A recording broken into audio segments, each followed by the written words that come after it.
எழுத்தாளர் திரு ப. சரவணகாந்த் அவர்களை கலை வளம் என்ற தலைப்பில் சிறப்புரையாற்ற அன்போடு அழைக்கின்றோம். ஆளுமைகள் உள்ளிட்ட அவைக்கு இனிய மாலை வணக்கம்.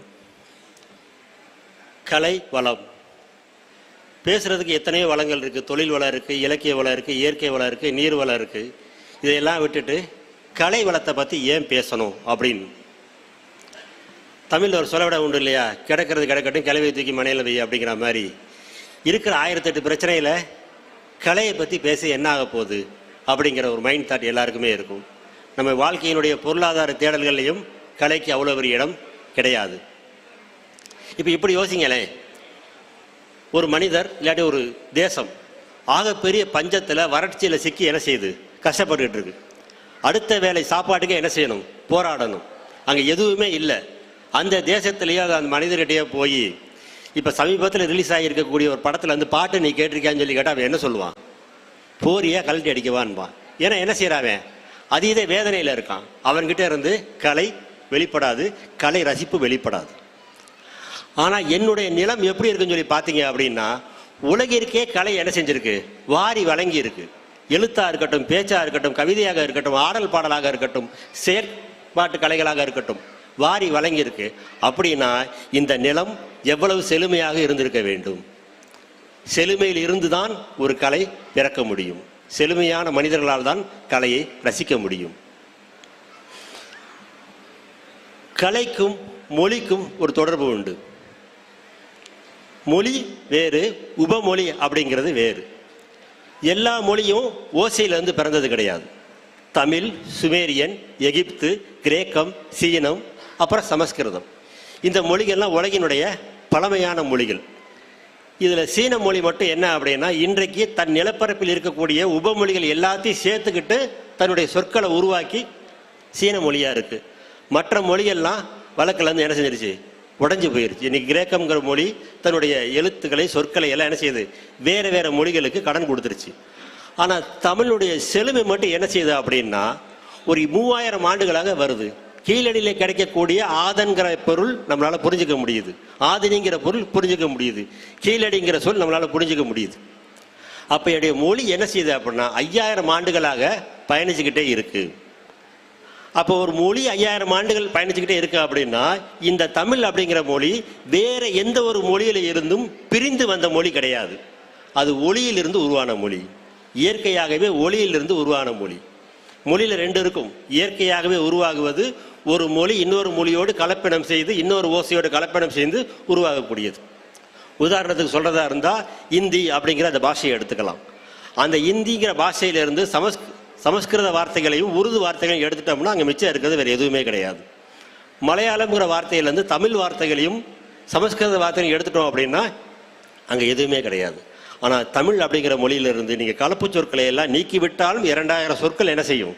மிச்சம் இருக்கும். இன்னும் போக புதிய சொற்களை அதால் பிரசவிக்க முடியும். அப்படி ஒரு ஆளுமை தமிழுக்கு உண்டு. ஏன்னா அது ஒளியிலிருந்து வந்தது. அப்போ ஒளியிலேருந்து வருது அப்படின்னா கலை அதுக்கு அப்புறம் வருதா, அதுக்கு முன்னாடி வருதா அப்படின்னு சொல்லி பார்த்தோம் அப்படின்னா, கலை தான் முதல்ல வருது, கலைக்கு அப்புறம் தான் மொழி வருது. அரிட்டாப்பட்டின்னு சொல்லி மதுரையில் ஒரு ஊர் இருக்கும். அங்கே போனீங்கன்னா பாறை ஓவியங்கள், பாறை குறியீடுகள் நீங்கள் பார்க்க முடியும். ஓவியம் மொழி வருவதற்கு முன்பாகவே வந்து விட்டது.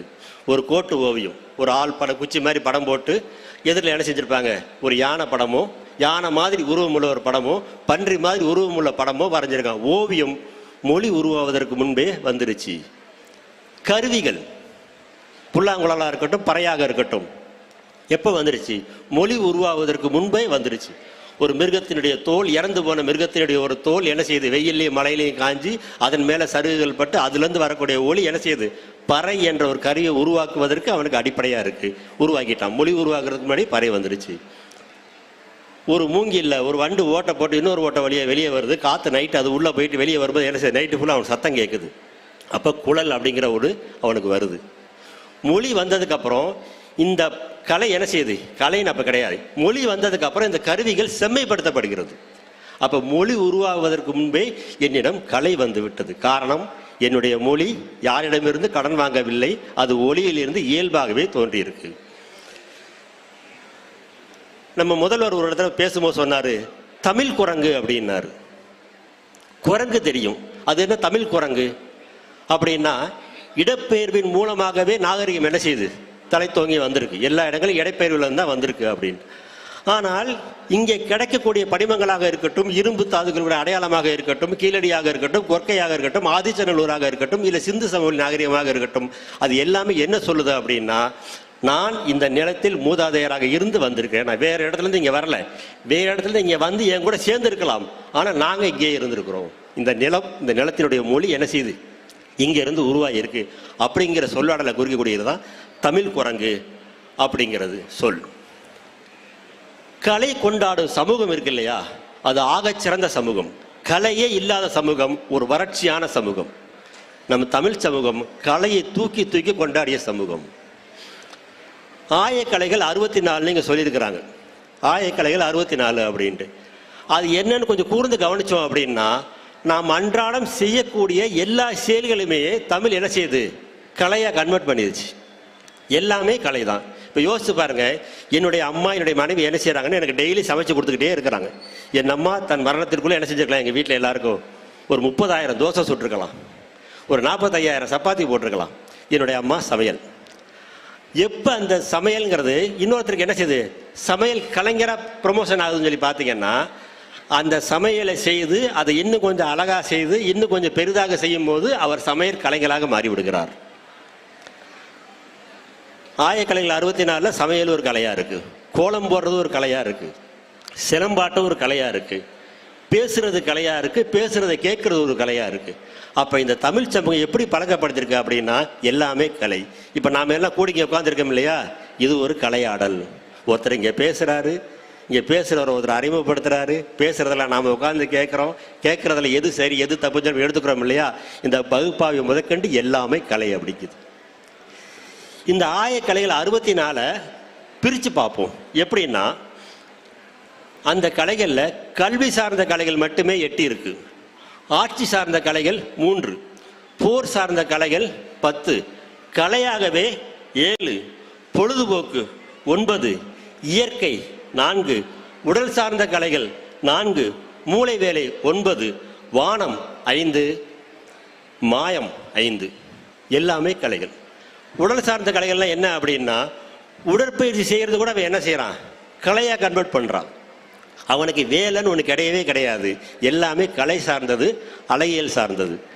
அப்போ இப்படி ஒரு சமூகம் இருந்திருக்குன்னா அது எவ்வளோ செழுமையான சமூகமாக இருந்திருக்க வேண்டும். சரி, ஆயக்கலைகள் 64 எல்லாமே கலைகள்னு சொல்லியாச்சு. இதில் ஏதாவது பிரிவு இருக்கான்னு சொல்லி கேட்டால் அதை என்ன செய்கிறான், 4ஆக பிரிக்கிறான். முதல் பிரிவு கட்புல கலைகள் அப்படிங்கிறான், கண்களால் காணக்கூடிய கலைகள். இப்போ நீங்கள் பார்த்துக்கிட்டு இருக்கீங்க இல்லையா, இது ஒரு கலை. ஓவியம், சிற்பம், கோலம் போடுறது, இதெல்லாம் என்னது, கண்களால் பார்த்தவனே தெரிஞ்சிருது இல்லையா, இது ஒரு கலை, கண்களால் பார்த்தவனே தெரியுது. இதில் சிற்பம் அப்படிங்கிற ஒன்று எடுத்துக்குவோம். இந்த சிற்பம் அப்படிங்கிற ஒரு கலையில் தமிழர்கள் தொட்ட உயரம் இருக்கு இல்லையா, அது மிக மிக மேன்மையானது. நாம் இன்னைக்கு பார்க்குறோம், எகிப்தில் பெருசாக இருக்குது, பிரமிடுகள் பெருசாக இருக்குது, கிரேக்கத்தில் இருக்குன்னு சொல்கிறோம் இல்லையா. அந்த காலகட்டத்துக்கு நிகராகவே என்ன செய்யுது, நம்மள்கிட்ட நுட்பமான கலைகள் இருக்குது. சிம்பிளான விஷயம், எல்லாருக்கும் காஞ்சிபுரம் தெரியும். காஞ்சிபுரத்தை வாழ்க்கையில் கேள்விப்பட்டிருப்போம். காஞ்சிபுரம் ஆலயங்களுக்கான நகரம். அங்கே ஒரு கோயில் இருக்குது, காஞ்சிபுரம் கைலாசநாதர் கோயில் அப்படின்ட்டு. போயிருக்கோமா நம்ம யாராச்சும்? அத்திவரதரை தெரிஞ்ச அளவுக்கு கைலாசநாதரை தெரியாது. 5ஆம் நூற்றாண்டு கோயில். இன்னும் சொல்ல போனால் தமிழ் சமூகத்தினுடைய முதல் கற்கோயில் அது. நான் சொல்றது கல்வெட்டுகள் அடிப்படையில், பக்தி இலக்கியத்தின் அடிப்படையில் நீங்கள் என்ன செய்யலாம், ராமேஸ்வரம் கோயில் முதல்ல வந்துருச்சு, உத்தரகோசமங்கை கோயில் முதல்ல வந்துருச்சு, கும்பகோணத்தில் இருக்கக்கூடிய ஆதி கும்பேஸ்வரர் கோயில் முதல்ல வந்துருச்சு நீங்கள் சொல்லலாம். நான் அந்த பக்தி வரலாறுக்குள்ள நான் வரல. நான் சொல்றது கிடைத்துள்ள தரவுகளின் அடிப்படையில் அந்த ஆதி கும்பேஸ்வரர் கோயில் முதல் கற்கோயில் இன்றைக்கும் என்ன செய்யுது, கேட்பாரற்று காஞ்சிபுரத்தில் இருக்கு. தொல்லியல் துறை அதை பராமரிச்சுக்கிட்டு இருக்கிறாங்க. அந்த கோவிலினுடைய பிரதியை எடுத்து தான் தஞ்சை பெரிய கோயில் உருவாக்கப்பட்டிருக்கு. இன்னைக்கு நீங்கள் அந்த கோயிலுக்குள்ள போனவனே உங்களுக்கு தெரியும், இந்த கோவிலை பெருசாக்கின மாதிரி ஒரு கோயில் நம்ம பார்த்துருக்கமேன்னு பார்த்தீங்க அப்படின்னா அது தஞ்சை பெரிய கோயில். ராஜராஜ சோழன் அந்த கோயிலை பார்த்துட்டு தான் என்ன செய்யறான், தஞ்சை பெரிய கோயில் கட்டுறான். அந்த கோயில் உருவான காலகட்டம் 4ஆம் நூற்றாண்டு. அந்த கோவில்களை இங்கே நுழைஞ்சி வெளியே வர்ற வரைக்கும் ஒரு இடத்துல கூட நீங்கள் என்ன செய்ய முடியாது, வெறும் கல்லை பாத்திர முடியாது. முழுக்க முழுக்க சிற்பங்களால் மட்டுமே நிறைந்திருக்கும். எந்த சிற்பங்களும் சாமி சிற்பங்கள் கிடையாது, உள்ள கடவுளே கிடையாது. பிள்ளையார் கிடையாது, பெருமாள் கிடையாது, திருமால் கிடையாது, தட்சிணாமூர்த்தி கிடையாது. எல்லாமே சிற்பங்கள். நமக்கு யாரென்றே தெரியாத உருவங்கள் இருக்கும். நடுவில் யுவான் சுவாங்னு ஒருத்தர் உட்காந்துருப்பார். அவரை மட்டும் நமக்கு தெரியும். ஏன்னா அந்த மீசையெல்லாம் போட்டு தொப்பியெல்லாம் போட்டு ஒரு குதிரை மேலே உட்கார வச்சுருப்பாங்க. அதனால அவர் யுவான் சுவாங்கன்னு சொல்லி கீழே எழுதி வச்சுருப்பாங்க. முதல் கற்கோயில்.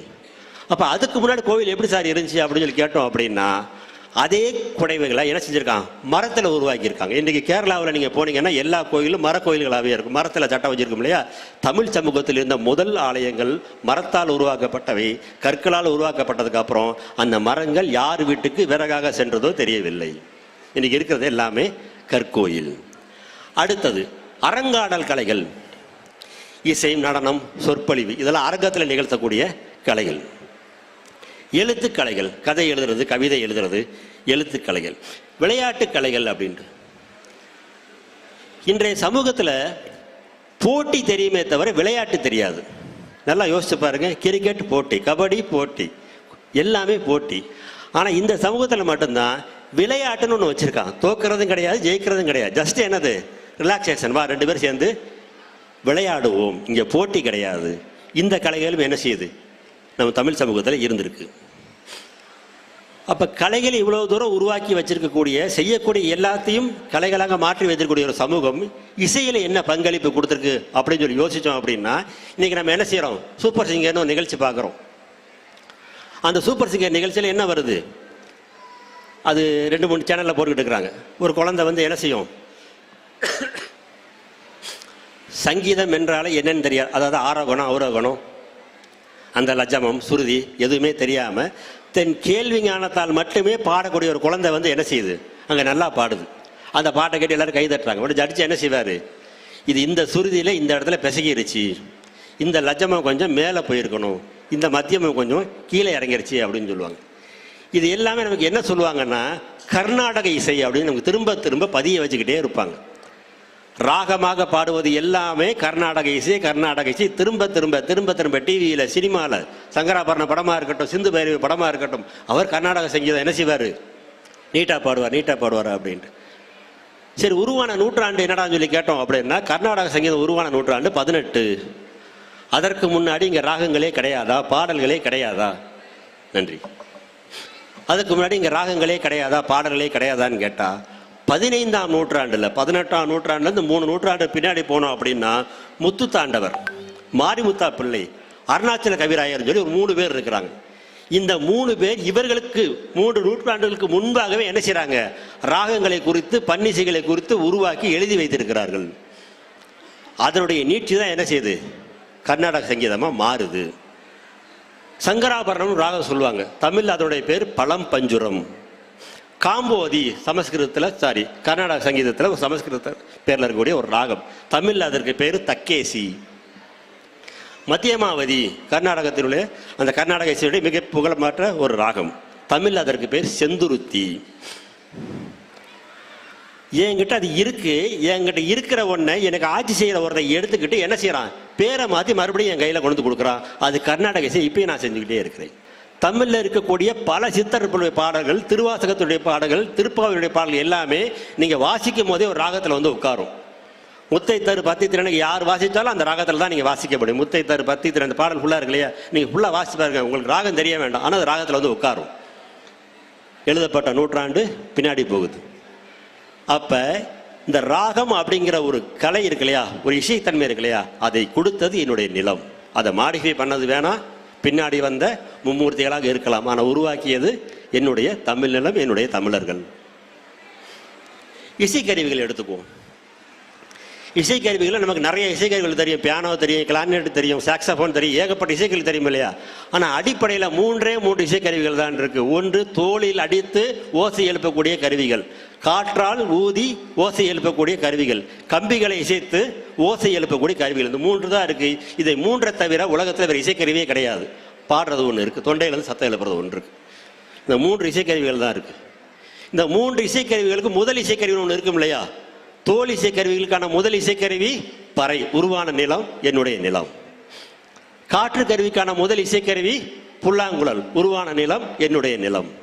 கம்பி கருவிகளுக்கான முதல் இசை நரம்பு கருவி, அதுக்கப்புறம் தான் கம்பி கருவியாக மாறுது. யாழ், அதுவும் என்னுடைய நிலத்துக்கு சொந்தமானது. அப்போ 3 இசைக்கருவிகள் நாங்கள் என்ன செஞ்சுருக்கோம், இந்த உலகத்துக்கு கொடுத்துருக்கோம். இந்த 3 இசைக்கருவிகள் அடிப்படையாக வச்சு தான் நீங்கள் என்ன செய்கிறீங்க, அதனுடைய வேறு வேறு பரிணாமங்களை உருவாக்கியிருக்கீங்க. நம்ம ட்ரம்ஸ்னு ஒன்று சொல்கிறோம் இல்லையா, ஒரு 5 அடுக்கு இருக்கு இல்லையா. தஞ்சாவூர் கோயிலில் போய் பாருங்கள், குடமுளவுன்னு ஒன்று வச்சுருப்பான், பெரிய பானை. அதில் 5 இடத்துல என்ன செஞ்சுருப்பான், ஒரு தோலை கட்டி வச்சுருப்பான். அடித்து பாருங்கள், ட்ரம்ஸ் மாதிரியே சத்தம் வரும். என்கிட்ட இருக்காது. என்கிட்ட இருந்ததை நீ எடுத்து என்ன செய்கிற, வேறு மாதிரி பார்த்து வேறு பேர் வச்சு திரும்ப நீ என்கிட்ட வந்து என்ன செய்கிற, நாங்கள் கண்டுபிடிச்சோன்னு சொல்லி என் தலையில் விற்கிறதுக்கு முயற்சி பண்ணுறேன். இசை குறித்து இதுக்கு பறையெல்லாம் பார்த்தாச்சு. பறையினுடைய முதல் வடிவம் என்கிட்ட தான் இருந்துச்சு. இப்போ பறை யார் யாரெல்லாம் வாசிக்கிறா யோசிப்பான். ஆந்திராவில் பறை உண்டா, உண்டு. அவன் வாசிக்கக்கூடிய பறையினுடைய அளவு என்ன, அளவு பெருசு. அவன் 18 இன்ச்சில் வாசிக்கிறான். தமிழர்கள் என்ன செய்கிறோம், நம்ம தமிழ்நாட்டினுடைய பறையினுடைய அளவு அதிகபட்ச அளவு என்னது, 9 இன்ச்சு 10 இன்ச்சு. ஆந்திராவில் 14 இன்ச்சு 16 இன்ச்சு பறை பெருசாக இருக்கும். ஆனால் அடிப்படை ஒன்று. கேரளாவில் ஒன்று வாசிப்பான் இல்லையா, செண்டை மேளான்னு சொல்லிட்டு, அதுக்கு தமிழில் என்ன பேர், நேர்கோட்டு பறை. நேராக இருக்க முடியாது, நேராக இருக்கும் நேர்கோட்டு பறை. அதுவும் என்னது, என் நிலத்துக்கு உண்டானது. என் நிலத்துலேருந்து அந்த மொழி பிரிஞ்சு போகும்போது என்னது, அந்த இசைக்கருவியை நம்ம வேறு மாதிரி கன்வெர்ட் பண்ணிக்குவோம். அது அவனை மாதிரி காப்பி அடித்து என்ன செஞ்சிருவான், கண்டுபிடிச்சிருவாங்க அப்படின்னு. இல்லாட்டினாலும் நம்ம கண்டுபிடிச்சிடலாம். ஏன்னா நம்ம மொழியே என்னது, இங்கேருந்து கடன் வாங்கிட்டு போனது. சரி, இது மட்டும் தானா அப்படின்னு சொல்லி பார்த்தோம் அப்படின்னா, தமிழ் சமூகத்தில் பாணர்கள் அப்படின்னு சொல்லி ஒரு வார்த்தையை நம்ம அடிக்கடி கேள்விப்பட்டிருப்போம். பாணர்கள் அப்படின்னா, பாணர்கள் அப்படிங்கிற வார்த்தைக்கு இசைப்பவர்கள் அப்படின்னு சொல்லி பேர். இசைப்பவர்கள், கவிதை இசைப்பவர்கள், பாடல் இசைப்பவர்கள், கருவி இசைப்பவர்கள். யாழ்ப்பாணம்னு ஒரு நாடு இருக்கு இல்லையா இலங்கையில், யாழ் இசைப்பவர்கள் இருக்கக்கூடிய ஒரு மாநாடு நடந்த இடமத்தின் காரணமாக யாழ்ப்பாணம் என்று பேர் வந்திருக்கலாம் அப்படிங்கிறது ஒரு நம்பிக்கை. ஒரு நம்பிக்கை இருக்கலாம்.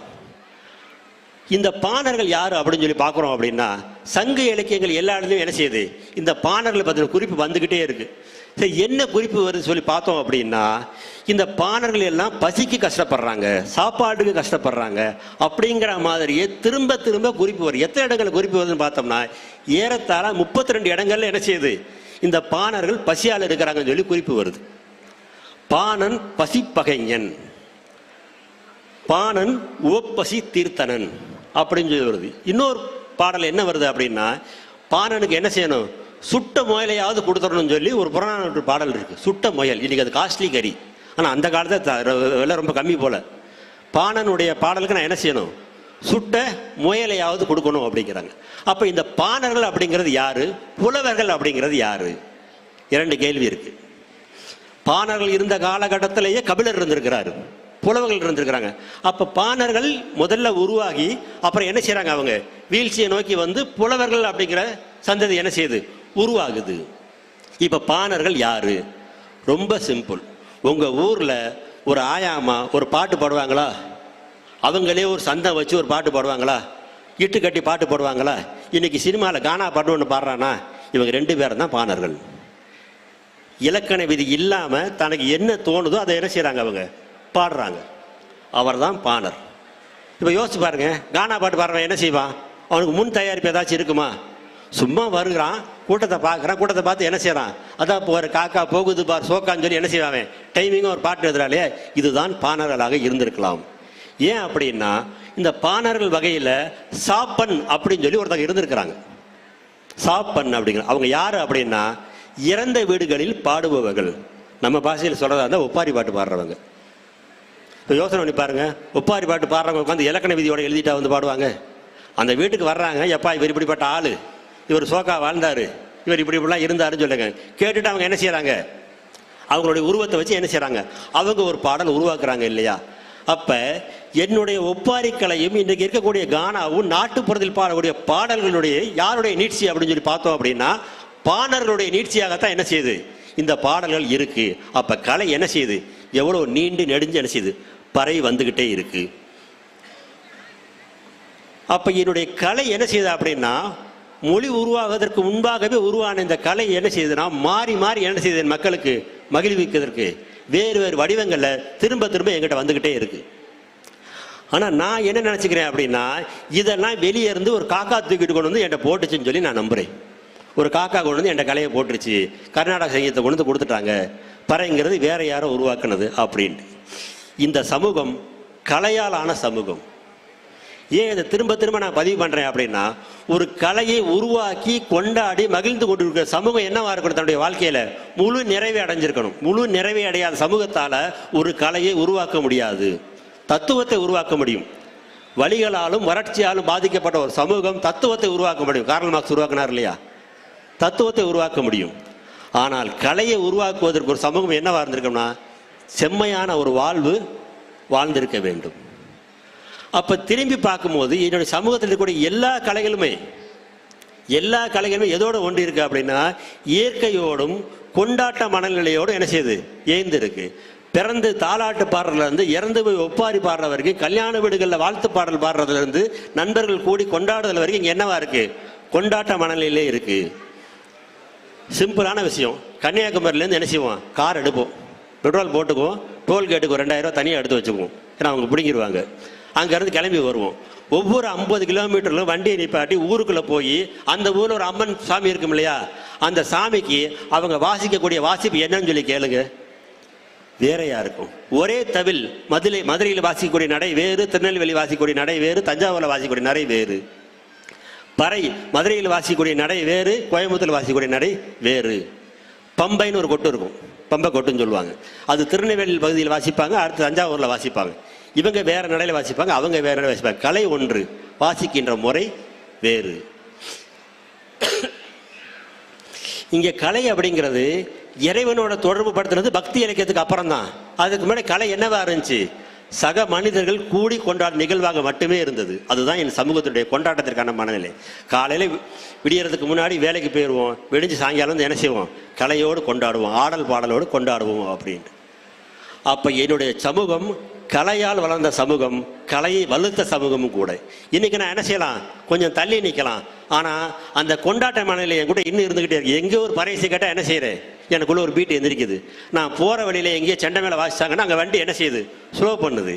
ஏதோ ஒரு சினிமா பாட்டு எங்கேயோ கேட்டுச்சுன்னா அந்த பாட்டை பாடிக்கிட்டே நான் அடுத்து நான் போக ஆரம்பிச்சேன். காலை விடிஞ்சு எந்திரிச்சோடனே என் காதில் ஏதோ ஒரு பாட்டு விழுது, இளையராஜா பாட்டு விழுகுது.